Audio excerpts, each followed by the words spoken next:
ಇಲ್ಲ, ಆಕಸ್ಮಿಕ, ಸುಳ್ಳು, ತಪ್ಪು ನಂದೇ, ತಪ್ಪು ನಂದೇ. ರಾಕ್ಷಸಿ ಶಿಷ್ಯೆ, ಕಪಟ ಶಿಷ್ಯೆ, ಸರ್ವನಾಶ, ಎಲ್ಲ ಸರ್ವನಾಶ.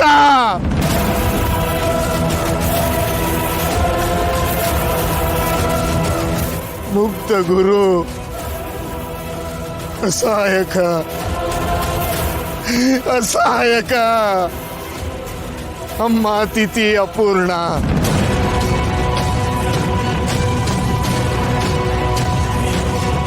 ತಿಥಿ ಅಪೂರ್ಣ.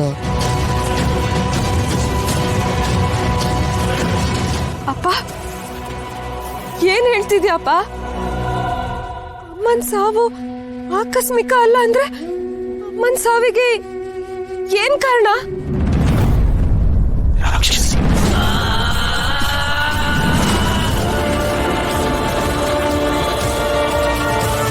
ರಾಕ್ಷಸಿ, ನಂಬಿಕೆ ದ್ರೋಹಿ.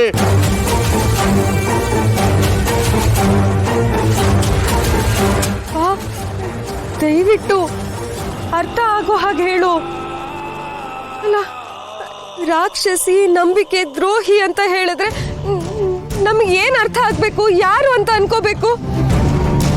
ಅಲ್ಲ, ಅದೊಂದು ಹೆಂಗಸು ಅಂತ ಮಾತ್ರ ಅರ್ಥ ಆಯ್ತು. ಅದ್ ಬಿಟ್ಟು ಬೇರೆ ಏನು ಅರ್ಥ ಆಗ್ಲಿಲ್ಲ. ಇಲ್ಲಿವರೆಗೂ ಅಮ್ಮನ್ ಸಾವು ಆಕಸ್ಮಿಕ ಅಂತ ಅನ್ಕೊಂಡಿದ್ವಿ. ಇವತ್ ನೀನ್ ಯಾಕೆ ಹೀಗೆ ಹೇಳ್ತಿದ್ಯಪ್ಪ? ಆಕಸ್ಮಿಕ, ಸುಳ್ಳು, ಸುಳ್ಳು. ತಿಥಿ ಅಪೂರ್ಣ, ತಿಥಿ ಅಪೂರ್ಣ. ಅಲ್ಲ ಅಪ್ಪ, ಅಮ್ಮ ತೀರ್ಕೊಂಡು ಎಷ್ಟೊಂದು ವರ್ಷಗಳೇ ಆಗೋಯ್ತಲ್ಲ, ಮತ್ತ್ಯಾಕೆ ತಿಥಿ ಮಾಡ್ಲಿಲ್ಲ? ಅದ್ಯಾಕೆ ಅಪೂರ್ಣ ಆಯ್ತು? ಅಮ್ಮ ಮುಕ್ತಿ ಭ್ರಮೆ,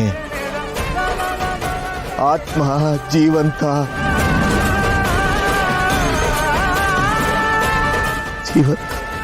ಏನ್ ಹೇಳ್ತಿದ್ಯಪ್ಪ? ಅಂದ್ರೆ ಅಮ್ಮನ ಆತ್ಮಕ್ಕೆ ಮುಕ್ತಿ ಸಿಗ್ಲಿಲ್ವಾ? ಅಮ್ಮನ ಆತ್ಮ ಈಗಲೂ ಇಲ್ಲೇ ಇದೆಯಾ?